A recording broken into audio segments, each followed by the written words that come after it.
1년 동안 계속해서 하락하며 부진의 늪에 빠져있는 2차전지. 하지만 최근 전기차 시장의 대장주라고 볼 수 있을 만한 테슬라가 강한 상승세를 보여주며 2차전지 업황에서도 수요 공급 모멘텀 관련 바닥 신호가 나오고 있는 상황입니다. 그렇게 실제 찐바닥이 잡히면서 하반기 2차전지 과연 우리가 기대해도 좋을지 같이 한번 공부해 보겠습니다.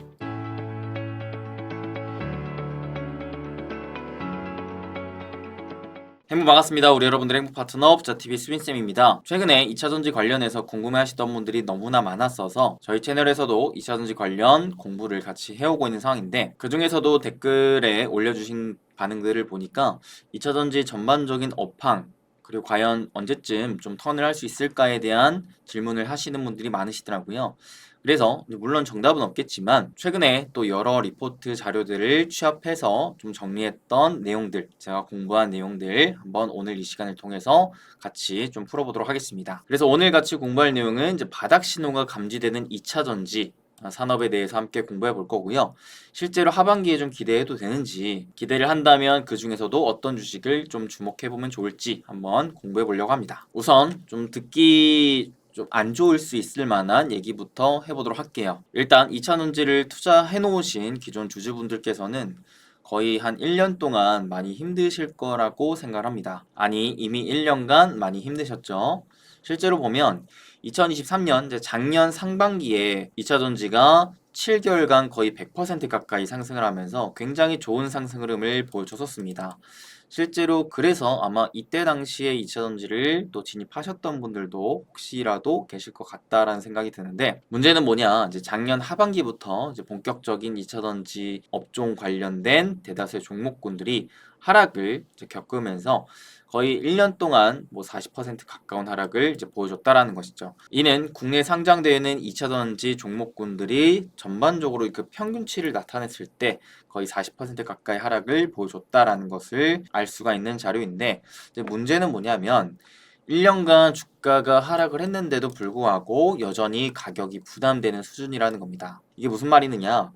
파란색 그래프가 우리나라에 상장되어 있는 2차전지 관련 종목군들의 주가 평균치인데, 분명 작년 하반기 때부터 거의 1년 동안 쭉 하락을 하면서 많이 빠졌죠. 근데 이 빨간색 그래프, 이게 2차전지 관련된 PER을 나타내는 지표입니다. 자, PER이 뭐죠? 쉽게 말해서 이 기업이 벌어들이고 있는 이익 대비 이 기업의 시가총액, 즉 기업의 평가를 얼마나 할 수가 있는가인 거죠. 그랬을 때 주가가 빠졌다라는 거는 즉 시총이 많이 빠졌다라는 것이고, 시총이 빠졌다라는 거는 PER도 많이 낮아졌다라고 해석할 수가 있는 거지만, 여기서 보시면 이제 빨간색 그래프가 뭘 의미한다고 했죠? PER을 의미한다고 했는데, 이 빨간색 그래프가 작년 하반기 분명 주가가 많이 올라 있을 때 그 PER 수준과 최근에 또 PER 수준을 비교해서 놓고 보면은 사실상 크게 차이가 나지 않는다라는 겁니다. 즉 무슨 말이느냐? 주가가 많이 올라 있을 때의 이익 대비 시총 평가를 놓고 봤었던 PER과 지금의 수준이 거의 유사하다라는 건, 시총이 많이 빠졌음에도 불구하고 뭐도 이익도 많이 빠졌기 때문에 사실상 PER은 그대로 좀 높은 수준에 유지되고 있다라고 볼 수가 있겠습니다. 자, 그래서 좀 어떤 특징이 일어나고 있느냐?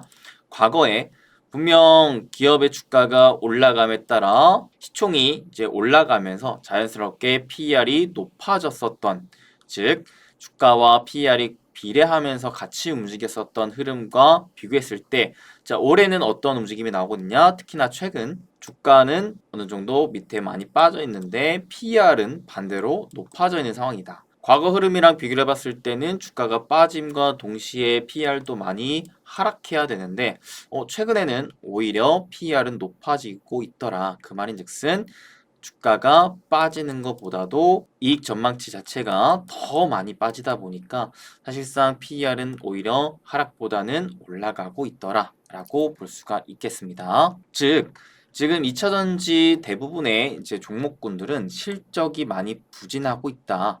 그래서 주가가 많이 빠졌음에도 불구하고 실적의 부진이 더 크다 보니까 오히려 밸류에이션 부담은 1년 전보다 더 커져 있는 상황이다. 최근 기준으로 밸류에이션이 사상 최고치에 달한다라고 합니다. 그만큼 지금 주가 수준이 많이 가격이 떨어졌다고 해서 차트상 많이 이탈을 했다고 해서 지금 싸다고 보기에는 무리가 있는 상황이라는 거죠.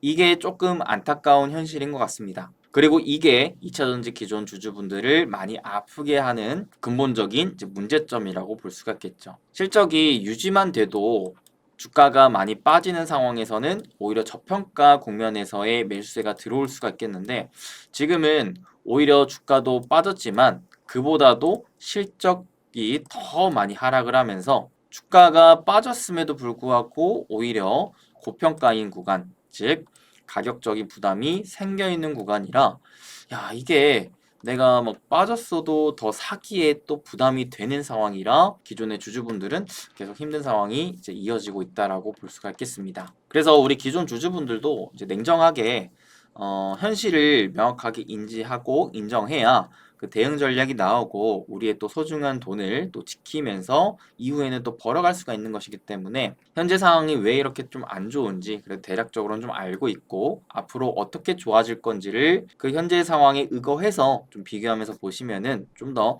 현명한 대응이 되지 않을까라고 생각하면서 제가 좀 대략적인 흐름들을 한번 정리해 드려 볼 텐데요. 2차전지가 부진한 이유, 물론 여러 가지 이유가 있겠지만 크게 이제 두 가지로 구분해서 볼 필요가 있겠습니다. 사실 제가 이제 Q와 P 관점에서 좀 설명을 해드려 볼 텐데 기본적으로 우리가 주식 투자라는 건 기업에 투자를 하는 거죠. 기업에 투자를 하는데 어떤 기업에 투자를 합니까? 앞으로 돈을 더 많이 벌 것 같은 기업에 투자를 합니다. 즉 기업의 실적, 이익을 보는 것인데 이 기업의 이익은 주로 어떤 영향을 많이 받게 되느냐? 쉽게 말해서 얼마나 하나의 제품을 팔더라도 비싸게 파느냐, 판매 가격에 영향을 받고 그리고 얼마나 많은 물량을 판매하느냐, 판매량에 영향을 받습니다. 마지막으로는 그 하나를 만드는데 어떤 원가를 들게 만들어 얼마나 비용이 많이 들어 이 부분을 볼 텐데 자, 당연스럽게도 이익이 증가하기 위해서는 돈을 더 많이 벌기 위해서는 하나를 팔더라도 더 많이 벌어야 되고 즉 판매 가격을 높여야 되고 그리고 많이 판매할수록 좋다. 판매량을 늘려야 됩니다. 반대로 하나를 만들어서 판매할 때 그 하나를 만드는 고정비, 원가는 많이 떨어져 줘야 이익이 증가할 수가 있겠죠. 그렇다면 반대로 자, 이익이 안 좋아졌다라는 것은 쉽게 말해 가격이 많이 떨어졌고 판매 가격이 그리고 판매량이 많이 떨어졌고 오히려 원가의 부담이 좀 생겼다라고 볼 수가 있겠습니다. 그래서 정리를 하고자 하는 게 일단 C 부분은 좀 제쳐두고 보더라도 직접적으로 이익에 큰 영향을 주게 되는 이제 판매 가격과 그다음 판매량을 봤을 때 일단 판매량 수요가 많이 부진했다라는 거죠. 왜냐하면 냉정하게 바라봤을 때 우리 대중이 자동차를 새롭게 살 때 있어서 물론 나중에는 전기차를 실질적으로 비교를 해서 타겠지만 저도 그렇거든요. 아직까지는 내연기관 차에 비교했을 때 좀 불안정하다라는 단점이 있죠. 화재 문제도 있고 그다음에 또 주행거리 문제도 있고 여러 가지 좀 문제가 있는데 그런 것들을 감안해도 살 만큼의 가격적인 메리트가 있느냐? 아직은 그래도 좀 비싸다라는 인식이 있습니다. 거기에 더해서 가뜩이나 그 비싼 부분을 조금이라도 부담을 덜어주고자 했던 그 보조금도 현재 많이 떨어져 있는 상황이고 그다음에 금리가 높아져 있는 상황이기 때문에 사람들이 굳이 전기차, 내연기관차 더 나을 거 없이 이 자동차를 사는 것만으로도 좀 부담이 되는 상황에다가 전기요금이 또 비싸지니까 여러모로 자동차를 이제 사는 것도 부담이 되는데 그 와중에 또 전기차를 사는 거는 더 부담이 되니 하이브리드 차에 대한 수요는 오히려 또 늘어나게 돼서 전기차 수요가 줄어드는 이런 상대적인 영향을 좀 받았더라라고 볼 수가 있겠고요. 판매 가격을 놓고 봤을 때 이제 주요 메탈 가격 대표적으로 리튬이라든지 니켈 이런 비용 자체가 크게 하락을 하다 보니까 그게 이제 원가에서부터 타고 내려오면서 실질적인 판매 가격이 좀 떨어지게 되는 영향을 좀 주게 됐다. 실제로 테슬라도 보시면은 계속해서 막 판매가 잘 안 되니까 판매 가격을 막 내리려고 하지 않습니까? 그런 흐름들이 막 다 겹쳐지면서 이익이 이제 부진하게 되는 영향의 늪에 좀 빠지게 됐었다 라는 것으로 좀 이해하시면 되겠죠. 그러면 이 부진의 늪에서 빠져나오기 위해서는 뭐가 필요할까? 기본적으로 당연히 수요가 높아져야 될 것 같습니다. 사람들이 전기차를 많이 사야 되겠죠. 그 다음에 또 판매 가격이 다시 개선돼야 될 것 같습니다. 이 두 가지 중에 하나라도 나오면 그래도 좀 긍정적으로 바닥에 잡히고 앞으로 반등을 할 것이다 라는 것을 기대할 수가 있겠는데, 과연 그런 흐름을 앞으로 기대할 수 있는지를 보자라는 거죠. 첫째로는 이제 단가 측면을 봤을 때 아무래도 가장 영향을 많이 줄 수 있을 만한 주요 광물인 리튬과 니켈을 보겠습니다. 자, 리튬 니켈 가격이 실제 2022년부터 쭉 하락세를 보여줬었던 것을 우리는 알 수가 있었어요. 사실 이것만 보더라도 2022년도 당시에 야, 이거 앞으로 2차전지 업황 좀 안 좋아질 것 같은데 라면서 오히려 주가 상승 흐름을 좀 우려하고, 오히려 주가가 상승하면은 좀 감사하게 좀 팔아주고 하는 게 단기적으로는 필요했었던 것 같은데, 지나고 나서 보니까 이때가 좀 좋았던 때더라 라는 거를 이제 뒤늦게 우리가 좀 깨닫게 되죠. 자, 실제 그래서 지금은 이제 그때 좋았던 때랑 비교를 해보면 리튬 니켈 가격이 많이 떨어져 있는 상황이다, 현실이다 라고 볼 수가 있겠습니다. 고점 대비 리튬 같은 경우에는 80%, 니켈 같은 경우에는 60% 가까이 빠져 있는 상황이죠. 자, 근데 그래도 좀 긍정적으로 바라볼 수 있을 만한 게 뭐냐면, 자, 올해 기준으로 봤을 때는 그래도 연초 대비 리튬과 니켈이 가격이 상승하고 있다라는 겁니다. 물론 과거 고점이랑 비교했을 때는 아직도 바닥을 기고 있다라고 볼 수가 있겠죠. 다만 그래도 뭔가 단기적으로 봤을 때는 슬슬 가격이 좀 반등하고 있더라라는 것을 좀 눈치챌 수가 있겠습니다. 그러면 이런 흐름이 앞으로 계속 이어지면서 실질적인 큰 추세상 반등 흐름이 나오면서 가격 상승 요인을 자극시켜만 준다면 충분히 2차전지 업황이 좋아질 수 있을 만한 또 하나의 트리거가 될 수가 있겠다 싶은데요. 그러한 흐름에 어느 정도 좀 기대감을 줄 수 있을 만한 요인이 바로 요겁니다. 이제 중국에서의 구조조정이 진행이 되면서 가격이 하방을 지금 지지하고 있다라는 것이죠. 이거는 이제 탄산 리튬 스팟 가격이라고 볼 수가 있겠는데, 보면 2023년 말부터 가격이 급격히 떨어졌다라는 걸 알 수가 있거든요. 자, 그러면 가격이 왜 이렇게까지 급격히 떨어졌느냐? 바로 생산 원가 열의 업체들의 구조조정 및 프로젝트 셧다운이 지속되면서 가격이 뚝뚝뚝뚝 떨어졌더라. 자, 이런 흐름이 지속되다 보니까 중국 업체 중에서도 뭔가 이익에 타격을 받고, 야, 더 이상 이거 공급을 계속 늘리기는 좀 부담스러운데 하는 상황이 좀 나왔다라는 거죠. 그러다 보니까 어느 정도는 공급 물량을 좀 조절해야 되겠다 하면서, 기본적으로 가격이란 수요와 공급에 의해서 좌지우지 되는데, 쉽게 말해 살려고 하는 사람들이 많아지고 팔려고 하는 사람들이 줄어든다면 가격은 올라가기 마련이고, 반대로 살려는 사람들이 줄어들고 팔려는 사람들이 많아지면 가격은 떨어지기 마련입니다. 우리가 주식 시장의 가격의 원리 원칙을 보더라도 매수자가 많으면 가격이 올라가고 매도자가 많으면 가격이 떨어지는 것과 일맥상통하게 볼 수가 있겠는데요. 자, 지금은 2차전지 관련해서는 뭐가 수요가 많이 죽어 있는 상황이죠. 그 와중에 자, 중국을 중심으로 공급 물량은 마구마구 늘렸었기 때문에 이 두 가지 요인으로 말미암아 가격이 많이 빠졌었던 상황이라는 겁니다. 근데 이런 상황에서 수요 회복을 완전하게 회복을 했다라고 보기에는 어려운 상황 속에, 무엇은 그래도 공급은 더 늘리기보다는 이러다 다 죽어라는 상황이 나오자 공급을 슬슬 이제 조절하기 시작했다.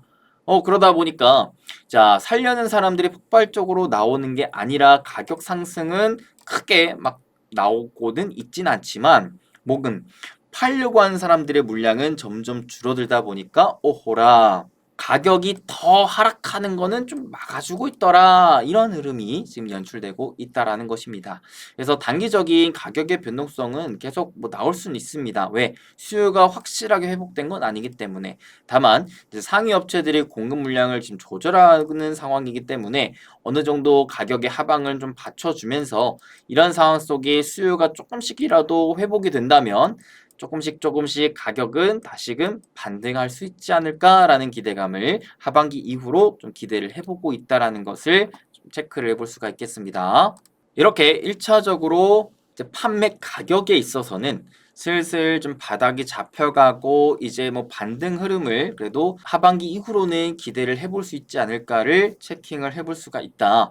자, 그렇다면 이제 결국 중요한 건 수요다, 수요. 공급보다도 중요한 게 결국 수요인데 구매자들이 과연 전기차를 많이 사줄 것인가? 이게 중요한 거겠죠. 자, 이 자료를 보시게 되면 이제 미래에셋에서 발간해 준 자료인데 자, 보면 생각보다 어디에 판매량은 좋았어요? 중국의 판매량은 좋았어요. 그러니까 지금 중국 시장의 전기차 판매량은 생각보다 좋은 상황입니다. 근데 어디가 문제예요, 지금? 유럽도 문제이지만 어디가 가장 문제냐면 북미 시장이 가장 문제입니다. 북미 시장 심지어 전망치를 이만큼 전망을 해놨는데 기대치보다 현저히 못 미치는 상황이 나왔어요. 중국은 오히려 기대보다 많이 이제 판매가 되고 있는 상황인데 북미는 기대했던 것보다 훨씬 더 못 미치는 판매량이 나오고 있다는 겁니다. 사람도 그렇잖아요. 기대를 많이 하면 반대로 기대 못 미치면 실망감이 큰 것처럼 항상 우리가 주식 투자를 할 때도 이 주가는 기업이 벌어들이는 이익도 반드시 반영이 되지만 거기에 뭐까지 기대감까지 반영을 하거든요. 사람들이 야 앞으로 이렇게 될 것 같아 라고 하는 기대감이 주가에 다 반영이 되어 있단 말이죠. 근데 워낙 이 기대감이 컸어요. 컸던 게 주가에 다 반영이 되었었는데 막상 까보니까 기대치에 크게 미치지 못하고 있다라는 것이죠. 그렇다 보니까 이 기대치는 이만큼 올라와 있는데 현실은 요 정도가 되다 보니까 이 갭만큼 오히려 주가는 실망감으로 인해 떨어져 버리게 됐다라는 거죠. 그래서 항상 이제 벌어들이는 이익 대비 너무 지나치게 과도한 기대감을 이제 주가에 반영하는 케이스 같은 경우에는 그에 반대되는 기대치에 못 미치는 상황이 발생했을 때 주가가 와르르 무너질 수도 있다라는 이 사실을 이제 관가하면 안 되겠다라고 여러분들께서도 꼭 생각해 주시면 좋을 것 같아요. 대표적으로 최근에 이제 뭐 대입을 해보면은 이제 AI, 반도체 이런 측면도 그렇게 볼 수가 있겠죠. 지금은 이제 AI 반도체 엔비디아를 중심으로 해가지고 계속해서 실적이 좋게 나오고 AI 투자도 계속 확장되고 있는 국면이기 때문에 많은 분들께서 계속 앞만 보고 위만 보고 계속 기대치를 높여가고 계신데 만약에 갑자기 중간에 어느 시점부터 내가 생각했던 기대치에 못 미치는데 라고 하는 상황들이 좀 더 쌓여간다면 한순간에 또 2차전지처럼 주가가 크게 떨어지는 상황이 나올 수도 있으니까 항상 우리는 또 투자자로서 또 과도한 좀 고평가되어 있는 주식들은 좀 어느 정도는 우려할 필요가 있다. 조금씩 좀 팔아주는 지혜도 좀 필요한 것 같다라는 생각을 좀 갖게 되는 것 같습니다. 자, 근데 우리는 결국 이제 희망을 봐야 되는 거니까 뭐가 중요하느냐? 결국 수요가 회복되기 위해서는 이 GM과 테슬라의 판매량 개선이 꼭 필요합니다. 왜 그러냐면 GM과 테슬라 같은 경우에 작년 상반기 기준 점유율이 북미 시장에서 무려 65%가 차지했었습니다. 그만큼 이제 북미 시장을 꽉 잡고 있는 이 선도 업체들이 부진하다 보니까 생각보다 기대치에 크게 미치지 못했었다라는 것이죠. 오히려 누가 좋았냐면 도요타, 뭐 포드, 현대, 기아, 리비안, BMW 이런 쪽이 좋았지 GM은 테슬라는 오히려 안 좋았었더라는 겁니다. 워낙 이제 규모의 시장이 큰 두 업체였다 보니까 이 두 업체가 살아나야지만이 확실하게 북미 시장의 수요 회복을 우리가 좀 확인할 수 있고 기대해 볼 수 있겠다라는 부분 여러분들도 생각해 보시면 좋을 것 같아요. 근데 여기서 하나 짚고 넘어가야 될 게 최근에 사실 테슬라의 주가는 또 아이러니하게 좋았단 말이죠. 그러면 테슬라는 왜 좋았는가를 봤을 때 바로 그 이유가 여기에 있습니다. 테슬라의 지난 2분기 인도량이 44만 3,956대로 지난해 동기 대비 4.8% 감소했으나 여기까지만 보면은 야 뭐야 테슬라 2분기 인도량도 별로였는데? 감소했는데? 이렇게 넘어갈 수가 있겠는데 그 뒤에가 중요한 거죠. 월가의 평균 예상치를 웃돌았다 합니다. 자, 월가. 자, 전문가들은 어떻게 예상을 했다라는 거예요. 테슬라의 2분기 인도량은 한 43만 8천 대 정도 될 것 같아. 근데 막상 까놓고 보니까 44만 3천 대가 나온 거죠. 예상치보다 더 높게 인도를 했다라는 겁니다. 심지어는 또 올해 1분기 인도량에 비교했을 때도 14.8%가 늘으면서 회복세를 보여주고 있다라는 겁니다. 그러니까 이 케이스는 어떻게 볼 수가 있는 거예요? 야, 기대감이 너무 높았었는데 현실은 그 기대치에 못 미쳤네? 그러면은 자연스럽게 주가가 떨어지게 되는 거죠. 근데 이번 테슬라의 경우는 그와 반대인 겁니다. 야, 기대치가 너무 낮았어요. 왜? 최근까지 보여줬던 게 그만큼 부진했었으니까 기대치가 낮았었는데 현실을 놓고 보니까 야 기대치보다 막 훨씬 높은 건 아니지만 그래도 생각보다 뭐 그렇게 나쁘진 않은데 나쁜 건 나쁜 건데 그렇게 나쁜 건 아니네. 그러니까 오히려 자 현실은 요 정도인데 기대치는 더 낮았었다. 그러니까 오히려 기대를 많이 안 했던 만큼 사람들이 팔았었고 반대로 생각보다 그만큼 나쁜 건 아니네 하니까 주가는 반대로 올라갔더라라고 볼 수가 있겠죠. 그러니까 지금 2차 전지가 이런 상황이라는 거예요. 사람들이 워낙에 뭘 안 하고 있다. 기대를 많이 안 하고 있다. 1년 동안 계속 부진했었기 때문에 기대를 안 하고 있는데 이런 상황에 오히려 뭔가 조금이라도 좋은 게 나온다면 그게 주가로 크게 화답될 수 있다라는 거죠. 그러니까 안 좋다고 해서 아예 보지 않고 떠날 게 아니라 안 좋은 상황 속에서도 그나마 좋은 게 무엇일까? 이런 것들을 좀 찾는 공부가 또 필요한 것 같다. 그래서 그 중에서도 희망의 불씨, 희망의 좀 열매가 뭐가 될까를 이제 판단해 봐야 될 것 같아요. 자, 그 전에 앞서서 또 여러분들께서 중요하게 보셔야 될 만한 포인트가 저는 이거라고 보는데 결국 우리가 봐야 되는 건 전기차 수요가 확실히 살아날 것을 체킹해 봐야 돼요. 이게 가장 중요하다고 보여지거든요. 전기차 정말 많이 팔릴 수 있어? 이 부분인데 자, 팔리기 위해서 일단 북미 시장, 우리나라 입장에서 북미 시장 굉장히 중요합니다. 북미 시장에서의 GM과 테슬라가 정말 앞으로 더 많이 팔 수 있어? 이 부분을 봐야 되거든요. 근데 이 부분에 있어서 그래도 하반기 이후로 좀 기대를 걸어봄직한 게 뭐가 있냐면 캘리포니아에서 DCAP를 시행합니다. 이게 굉장히 또 중요한 게 캘리포니아는 기본적으로 미국 전체 판매량의 약 30%를 차지하는 굉장히 큰 시장이에요. 이 큰 시장에서 이제 기존에 받았던 이제 보조금과 같은 예산이 다 소진된 이후로 다시금 보조금 접근성 강화를 위한 방향성이 6월에 발표가 됐다라는 거죠. 그러니까 지금까지 부진했던 게 이제 기존에 풀어놨던 보조금이 거의 다 막 소진이 되면서 구매자들에게 그 구매에 어느 정도 부담이 가해졌었는데 이 부분을 어떻게 한다라는 거예요. 다시금 좀 살려가면서 실질적으로 6월부터 시행을 하면서 야 보조금 혜택 줄게 좀 사줘라 이런 흐름으로 이어질 수 있다라는 거죠. 그래서 실제 이 이후로 과연 판매량이 늘어날 수 있을지 주목이 좀 필요한 것 같다. 그래도 없는 것보다는 낫죠. 자 여기에 더해 지금 미국뿐만 아니라 유럽까지도 어떻게 사실 작년 하반기까지 보조금이 많이 축소됐었거든요. 실제로 그 이후로 성장률이 급격히 둔화됐었고요. 자 근데 최근 들어 유럽에서 달라지고 있는 흐름이 뭐가 있냐면 바로 요겁니다. 유럽이 중국산 전기차에 최대 47% 관세를 잠정적으로 확정을 지었어요. 이게 이제 가장 최근 7월 5일부터 적용을 한다라고 하는데 여기에 더해서 뭐까지 보조금 정책까지도 다시금 변화시키고 있다 합니다. 자, 이탈리아를 봤을 때 6월 3일부터 다시 보조금을 시작했어요.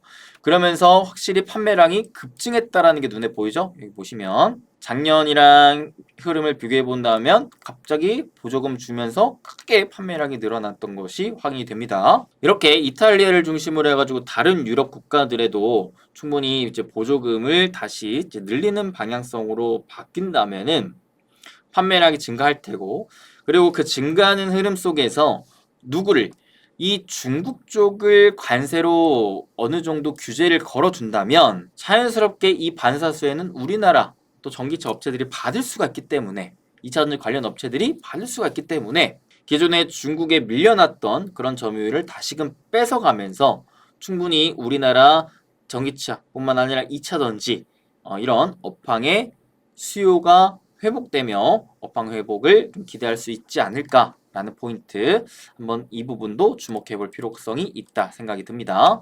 물론 이제 이런 요인들, 기존에 광물 가격이 막 바닥을 찍고 이제 조금씩 이제 바닥을 잡아가며 반등을 하고 있다라는 것, 그리고 수요단에서도 막 보조금을 다시 주면서 더더욱이나 중국 쪽으로의 관세를 부과한다라는 거, 이런 이슈가 나왔다고 해가지고 확실히 야 이제 전기차 업황 좋아졌다, 사람들 전기차 많이 산다, 그러니까 2차전지 이제 이익이 크게 개선되면서 다시 올라갈 수 있어 라고 확정적으로 우리가 확신할 수는 없는 것 같습니다. 물론 최악의 상황에서 조금씩 그러한 악순환의 고리를 탈피하고 있는 건 맞는 것 같아요. 그러면서 조금씩 좋은 호재성 이슈들이 나오는 것도 맞는 것 같습니다. 다만 아직 우리가 좋아졌다라고 확신을 하기까지에는 확인이 필요하겠다라고 말씀드리고 싶어요. 어떤 확인이 필요할까요? 실제 보조금을 줌으로 인해 수요가 살아났는가? 그러면서 실적이 정말 예상했던 것보다 좋아지고 있는가? 이런 확인이 필요하다라는 거죠. 지금 2차전지 쪽은 아무래도 속도전이 아니라 좀 방향성이 중요한 것 같아요. 물론 기존 주주분들께서도 그런 생각을 하시면서 좀 장기 레이스로 가져가고 계실 것 같은데, 그렇다고 해서 그냥 뭐 무작정 가져가기보다는 정말 장기적으로 바라봤을 때 이 기술적인 격차를 좀 벌릴 수가 있는 기업이 누구인가, 그리고 실제 업황이 좀 회복됨에 따라서 정말 직접적인 실적의 개선세를 한 몸으로 좀 받아낼 수 있을 만한 기업들은 누가 있는가, 이런 부분들을 좀 장기적인 방향성으로는 지켜보시는 게 좋을 것 같고, 다만 나는 2차 전지를 막 그렇게 크게 장기적으로 가져가고 싶진 않아, 앞서서 좀 당했던 것들이 있어 하시는 분들, 단기적으로 뭔가 좀 부각받을 만한 업체 위주로 좀 주목해보고 싶은 분들께서는 여기 표에 보시면 상대적으로 어떤 쪽이 이제 다가오는 하반기 좀 더 기대를 걸고 있는가 좀 나타낸 표인데, 좀 보면은 이제 3분기, 4분기 놓고 봤을 때 일단은 빨간 게 좋거든요. 빨간 게 뭐가 빨갛습니까? 이제 P, Q, C 관점으로 봤을 때, 자 Q는 아직은 모르겠지만 P 판매 가격, 그 다음에 수익성, 이 부분에 있어서 좀 동박이 좋아질 것을 기대하고 있다. 그 다음에 4분기에는 실질적 판매량까지 늘어날 것을 기대하고 있다 라는 부분이 이제 동박이라는 거 좀 체킹해 보시면 좋을 것 같아요. 사실 동박은 최근에 또 저희 유튜브 영상에서 몇 번 다뤘죠. 솔루스 첨단 소재 얘기해드리면서 해당 솔루스 첨단 소재 영상은 여기에서 얘기를 했던 것 같습니다. 2000년제 AI 거머쥔 이 기업 바닥 탈출할 대형 호재 떴다. 여기에서 실질적으로 이제 동박 관련된 얘기들을 많이 했었으니까요. 여러분들 이제 동박 궁금하신 분들은 요거 한번 보시면 좋을 것 같고, 동박 업체 사실 솔루스 첨단 소재 외에도 대표적인 기업 롯데에너지 머티리얼즈가 있죠. 롯데에너지 머티리얼즈도 지금 차트상의 흐름을 보시면은 확실히 30주선을 기준으로 추세가 다시 바닥을 좀 잡으면서 반등하려고 하는 움직임 좀 연출되고 있다라는 것을 체킹을 해볼 수가 있었기 때문에 이 부분도 같이 한번 보시면 좋을 것 같아요. 특히나 바닥권에서 이렇게 좀 삼각수렴 형태가 나오면서 그 수렴 구간을 뚫고 해당 구간을 좀 지지받고 있는 상황이기 때문에 여기 단기적으로 5만 원 구간을 깨는 게 아니라 오히려 좀 바닥을 잡아주고 반등하면서 6만 원대까지 돌파하는 상황이 나온다면은 단기적인 탄력은 좀 더 이어갈 수 있는 자리라고 보여지거든요. 차트상의 흐름으로 봤을 때에도. 그래서 지금 롯데에너지 머티리얼즈나 아니면 솔루스 첨단 소재도 마찬가지. 지금 바닥에서 바닥을 좀 잡으면서 박스권에서 좀 돌파하려고 하는 상황 계속해서 좀 나오고 있다 보니까 단기적으로는 이 동박 쪽 한번 보셔도 좋을 것 같다는 생각이 들고요. 그 다음으로는 이제 올해 하반기 이후로를 좀 더 시계열을 좀 뒤로 놓으면서 지켜보시는 게 좋을 것 같다는 생각이 듭니다. 보시되 좀 더 IRA 직접적인 수혜를 좀 받으면서 실적이 크게 개선될 만한 주식, 그 중에서도 상대적으로 좀 저평가되어 있는 주식. 왜냐면 지금 2차전지는 이제 평균치를 바라봤을 때 아까 처음에 보셨다시피 밸류의 부담이 있는 상황이란 말이에요. 있는 상황이기 때문에 평균치가 밸류가 높다라는 것 자체가 그 중에서는 분명 싼 주식도 있고 상대적으로 비싼 주식이 있겠는데, 그 비싼 주식을 단기적으로 공략하기에는 너무 큰 부담이 될 수가 있겠거든요. 그러니까 그런 주식들은 확실히 실적이 좀 턴을 하고 확인을 하고 밸류의 부담이 좀 덜한 상황이 놓여지면 그때부터 관심을 갖더라도, 지금 상황에서는 아직 업황이 100% 회복이 된 게 확인이 안 된 상황이다 보니까 공략을 하더라도 좀 더 단기적인 뭔가 모멘텀이 있다라든가 아니면 비교적 상대적 저평가 구간에 있다라든가 이러한 측면을 차라리 노려보시는 게 좋지 않을까라고 개인적으로 좀 생각이 드네요. 투자에는 정답이 없기 때문에 여러분들께서 나름대로 본인만의 기준을 잡고 계신 분들도 많으실 겁니다. 그게 뭐 틀렸고 제가 맞다 이런 말도 아니고요. 최근에 나왔던 리포트들을 다 정리해서 여러분들이 좀 활용할 만한 정보, 이런 것들을 제가 대신 한번 보고 정리해 드린 거니까요. 이런 것들을 토대로 여러분들 스스로의 기준을 잡은 채로 2차 전지를 투자하시더라도 좀 더 좋은 성과를 낼 수 있을 만한 전략적으로 하시면 좋을 것 같고, 2차 전지를 좀 안 하시면은 요거는 그냥 참고하시고 차라리 좀 더 업황이 좋은 쪽에서 좀 뛰어 놓으셔도 좋을 것 같다는 생각이 듭니다.